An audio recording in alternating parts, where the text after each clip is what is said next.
দর্শক, একটা খুবই খারাপ খবর এসেছে ভারত থেকে।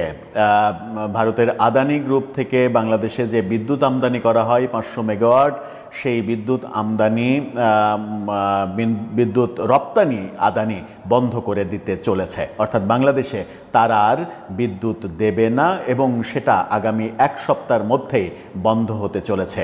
এটা কোনো সংবাদপত্রের কিংবা কারো সামাজিক যোগাযোগ মাধ্যমের কোনো লেখা নয়, এটা কোনো উদ্ভট কোনো তথ্য নয়, এটা স্বয়ং সরকারের এই মন্ত্রণালয়ের দায়িত্বে থাকা উপদেষ্টার কথা যে আদানি বিদ্যুৎ বন্ধ করে দিতে চাইছে যদি তাদের পাওনা টাকা দেয়া না হয়, এবং সেটা আগামী এক সপ্তাহের মধ্যে, এক সপ্তাহেরও কম সময়ের মধ্যে, আগামী 5 থেকে 6 দিনের মধ্যে এই বিদ্যুৎ সংযোগ বন্ধ করে দিতে পারে তারা। সেই ক্ষেত্রে বাংলাদেশে ভয়াবহ রকমের লোডশেডিংয়ের মধ্যে আমরা পড়তে পারি। সেই আশঙ্কা যখন তৈরি হয়েছে তখন আদতে ভেতরের তথ্যগুলো কি বাস্তবতা, জ্বালানি উপদেষ্টাই বা কি বলছেন, একটু চলুন জেনে দেখি এই ভিডিওতে।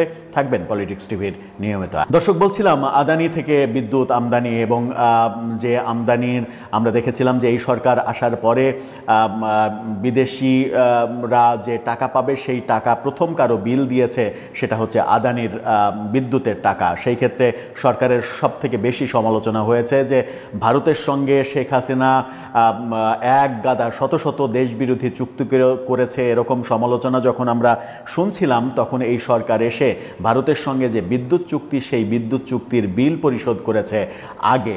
অর্থাৎ ভারতের সঙ্গে কোনো চুক্তি এখন পর্যন্ত বাতিল হওয়ার কিংবা কোনো চুক্তি আদৌ আছে কিনা এরকম ব্যাপার প্রকাশ্যে আসেনি। মাঝে আসিফ মাহমুদ সজীব ভুঁইয়া কিছু চুক্তির ব্যাপারে ফেসবুকে লেখালেখি করেছিলেন যে 10টা চুক্তি বাতিল হচ্ছে, পরে পররাষ্ট্র উপদেষ্টা সেগুলো নাকচ করে দিয়ে বলেছেন যে এই ধরনের কোনো চুক্তিই নেই। তিনি বলেছেন যে একটা চুক্তির আংশিক একটা অংশ বন্ধ করে বাতিল করা হয়েছে, সেটাও বহু আগে সরকার দায়িত্ব নেওয়ার পরপরই সেটা ঘটেছে।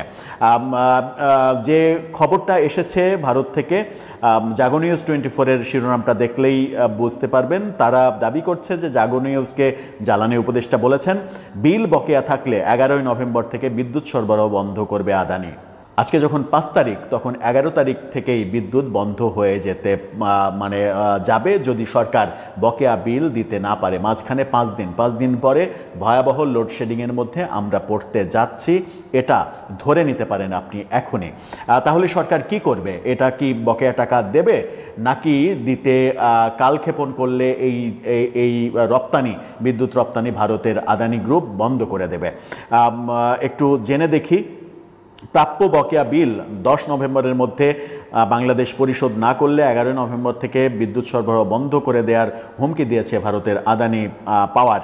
বিদ্যুৎ উন্নয়ন বোর্ড পিডিপি ও বিদ্যুৎ বিভাগের কর্মকর্তারা জানিয়েছেন অক্টোবরের শেষ দিকে আদানি পাওয়ারের head of energy regulatory and commercial Abhinash Anurag পিডিপির চেয়ারম্যানের কাছে একটি আনুষ্ঠানিক চিঠি পাঠান। অর্থাৎ গত মাসের শেষ দিকে আনুষ্ঠানিক চিঠি পাঠান। চিঠিতে ভারতের আদানি পাওয়ার জানায় বারবার অনুরোধ ও যোগাযোগের পরেও পিডিপি 496 মিলিয়ন মার্কিন ডলার, বিশাল টাকা, যা বাংলাদেশি টাকার হিসাবে 49.6 কোটি ডলার বকেয়া পরিশোধ করেনি। এর মধ্যে পিডিপির নিজস্বভাবে স্বীকৃত বকেয়া 262 মিলিয়ন ডলার এখনও অনাদায়ী রয়েছে বলে চিঠিতে উল্লেখ করা হয়েছে। চিঠিতে আদানি পাওয়ার আরও দাবি করে বারবার বিল বকেয়া থাকায় তারা 2017 সালের পাওয়ার পারচেজ এগ্রিমেন্ট পিপিএ এর ধারা 13.2 এবং 2 অনুযায়ী বিদ্যুৎ সরবরাহ বন্ধ করার আইনি অধিকার রাখে। অর্থাৎ চুক্তির ধারায় উল্লেখ করে তারা বলেছে যে চুক্তির ধারা অনুযায়ী বিদ্যুৎ বকেয়া থাকলে বিল বকেয়া থাকলে তারা এটা বাতিল করে দিতে পারে।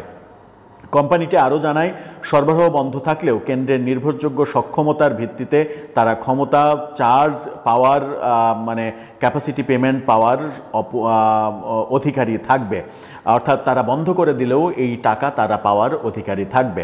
বিদ্যুৎ বন্ধের হুমকির চিঠি পেয়েছেন বলে জাগো নিউজকে নিশ্চিত করেছেন বিদ্যুৎ জ্বালানি এবং খনিজ বিষয়ক উপদেষ্টা ফৌজুল কবির খান। তিনি স্বীকার করেছেন এটা। তিনি গত রাতে জাগো নিউজকে বলেছেন, আদানির চিঠি পেয়েছি, তারা বলেছে যদি 10 নভেম্বরের মধ্যে বকেয়া পরিশোধ না করা হয় তাহলে বিদ্যুৎ বন্ধ করে দেবে, আমরা দেখি কি করি, আলোচনায় বসবো। অর্থাৎ গত রাতে উপদেষ্টা বলেছেন যে ব্যাপারটা সত্য, আমরা দেখি, আলোচনায় বসি, কি করা যায় সেই সিদ্ধান্ত আলোচনা করে নেওয়া হবে।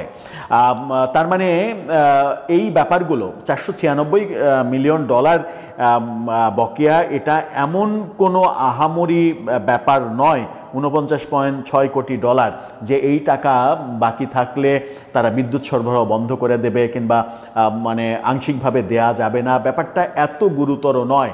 ব্যাপারটা গুরুতর ওইখানেই যে ভারতের সঙ্গে নানাভাবে আমরা আমাদের সম্পর্ক নষ্ট করেছি এবং নষ্ট